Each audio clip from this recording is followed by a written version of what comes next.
Isinailalim na ng Police Regional Office 3 ang 41 bayan at lungsod sa Central Luzon sa election watch list.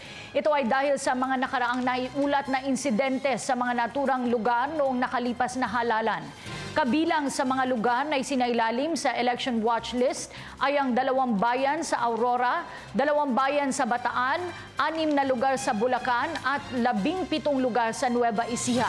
Kasama rin dito ang 3 lugar sa Pampanga, 7 lugar sa Tarlac at 3 lugar sa Zambales. Ayon kay Pro3 Director Rudy Lacadin, mayroon na silang heightened security preparation sa mga nasabing lugar. Tulad na lamang anya ng pagpapakalat ng mas marami nilang tauhan, pagpapaigting ng operasyon ng mga pulis, mobile patrol at paglalagay ng karagdagang checkpoints.